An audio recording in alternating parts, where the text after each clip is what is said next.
let us turn with courage and face with courage these new demands. We can do this.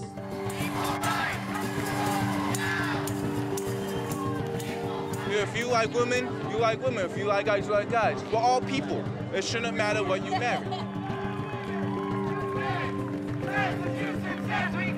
Pride Day is not only about being gay or lesbian, it's about society and our rights to live our life the way we want to live our life.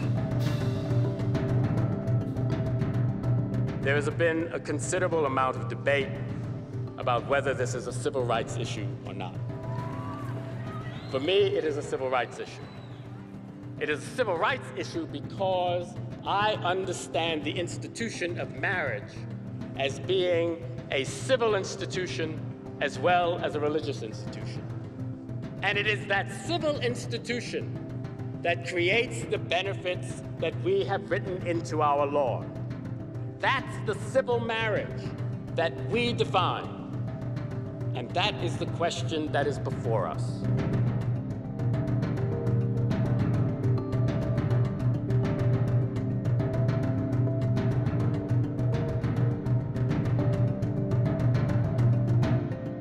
No religious institution creates a set of benefits for all married people.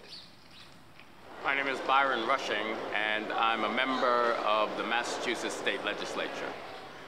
When we moved into the house, Byron knocks on the door and introduces himself and lets us know that he's our representative. When married people get certain benefits, they do not go to their religious institution to collect those benefits. They collect those benefits from us. They collect those benefits from government. It's government that protects those benefits. He really is what a representative should be, a real friend and advocate in the neighborhood. This is my friend for many years. Huh? You know I vote, Byron. I've been voting for you for years. We don't have the same view of marriage that people had about marriage 100 years ago, and certainly not what they had about marriage 500 years ago. There were states that always allowed interracial marriage in the United States, but most states did not. Most states had some law against interracial marriage. I found myself as a straight civil rights activist in an interesting position because the idea of same-sex marriage made a lot of sense to me almost as soon as I engaged in that discussion. But I was also an elected official, and I had to, in many ways, wait for my gay and lesbian constituents to get to the point where that was something that made sense to them as a movement.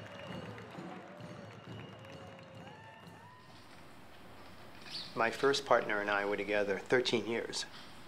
And I came home from work one day, and he was laying in the driveway. He had been raking leaves, and I didn't know really what was going on. And as I approached him, I could see he wasn't moving. So I called my neighbors. They came out to help me. And when the police arrived and EMTs, they arrested me. And they thought it was a breaking and entering case or assault and battery. And my neighbors spoke up for me, and we established with the authorities that this was my partner that was on the ground. So then we moved from there to the hospital, and I wasn't given any information about my first partner's condition. And eventually we went to the authorities, and the hospital called his parents in Vermont, and his 75-year-old mother gave them permission to talk with me. And they told me at that point that he was dead on arrival. He had had a massive heart attack. In that moment, I realized that I did not have the same rights as my neighbors, my other family members. So it sort of sparked, at least in me, if I'm ever in another relationship, I want to make sure that I have the laws that will protect me. Marriage is a civil institution, and in a democracy, all civil institutions must be open to all who qualify. For a long long time, the LGBT community sort of borrowed moral authority from communities of color and the civil rights struggle that people of color had. And having an African American of his stature and with his history there made a big difference. Most people know Byron just as an elected official or a politician, but he's an extraordinary politician as well as a historian. He really knows the history of Boston and Roxbury. And so when he talks about his policy initiatives or the policy works, including marriage equality, he can reach down and bring all that forward. I graduated from high school in 1960. And so I already was conscious of the beginnings of the civil rights movement in the South. And so when I came to college, I got connected to civil rights groups that were in Boston and in Roxbury at the time. While I was in my junior year, the civil rights movement was just blooming. Many people were leaving college to go work in the civil rights movement, and I decided to do that also. So I left and went to work for CORE, the Congress of Racial Equality. By the time that year was over, that first year was over, I was a community organizer. And when I was involved in the civil rights movement, one of the things that I realized was that we were doing a number of things and thinking that we were doing them first. And if we had started with those past masters of Black history, we probably wouldn't have had so many failures ourselves. Byron was involved with many of the early civil rights issues, including busing in Boston. And if you fast forward to the marriage movement, he became one of the most vocal legislators pushing to not overturn the marriage law. Well, Byron Russian, is like our Martin Luther King when it comes to social justice issues in the queer community in general, but certainly for the African American community. If you would prefer to be in this nation, then let me tell you what the rule is. This is the rule in this nation. If you are a little religious group or a huge, big religious group, you are free to practice.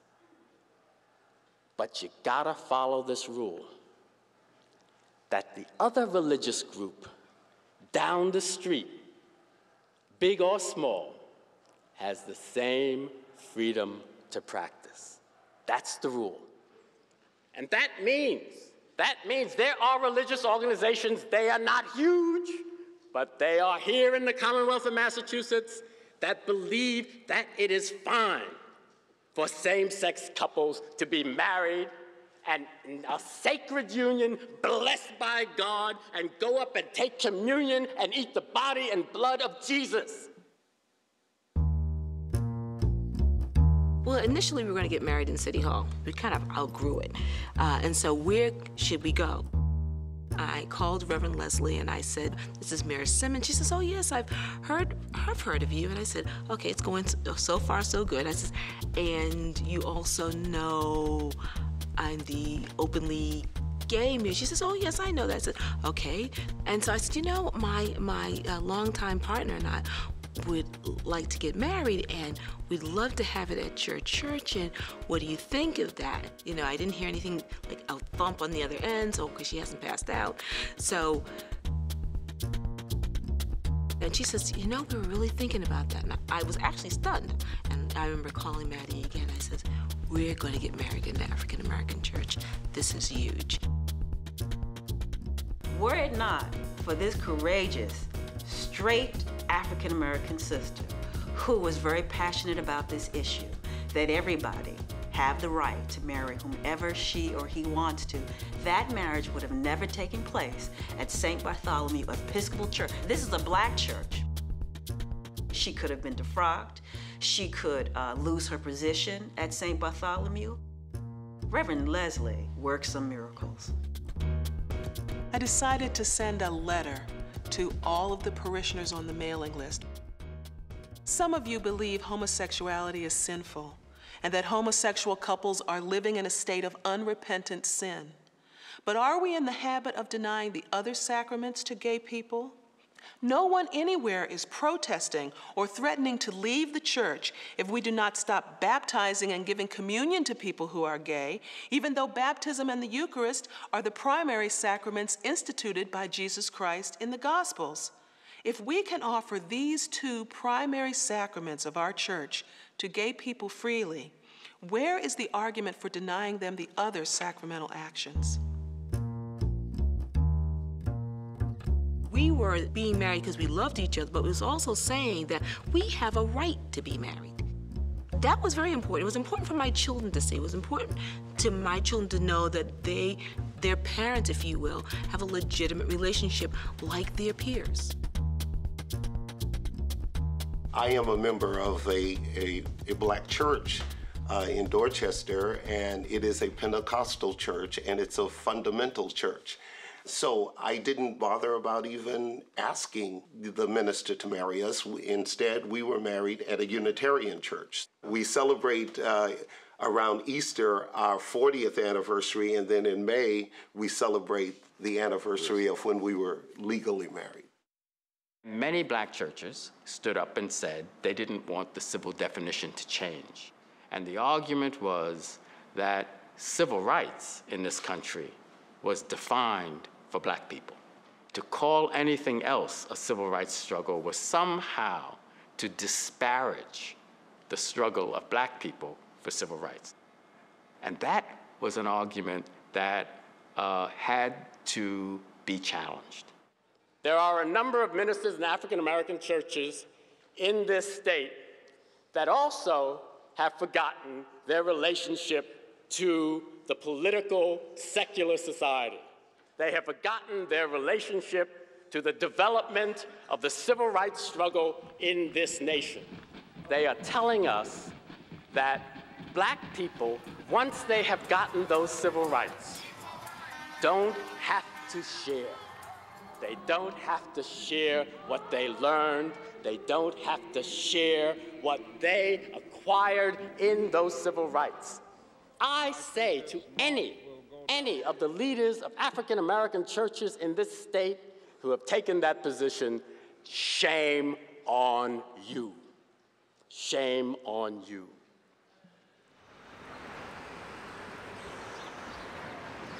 He really didn't want to see the black community torn apart. I know it hurt him to see us fighting.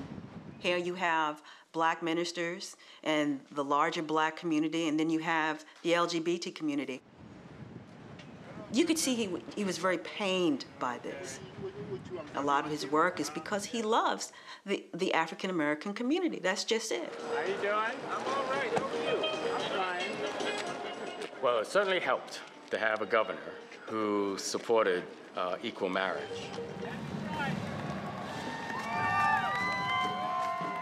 Well, for me, it's just a question of fairness and human dignity.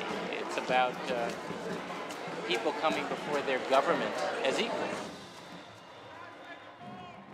It was 10 times more important to have him as a black governor being in support of equal marriage. When he won his election, that opposition in the black church leadership, for all intents and purposes, vanished. It went underground because from their point of view, there was something more important than same-sex marriage, and that was having a black governor. Well, you know, at the time we were working through all those issues, I didn't know that Catherine was a lesbian, our daughter. Catherine was a lesbian. I didn't find that out until months and months afterwards. And it just reaffirmed that we'd done the right thing, because one day I want her to be able to marry the person she loves. I have a partner for going on 40 years. Yeah, I used to say, well, I'm not going to get married until same-sex couples can get married. That was a great line. I can't use that very much anymore. That is, of course, what we want to have happen, is that you decide. You decide.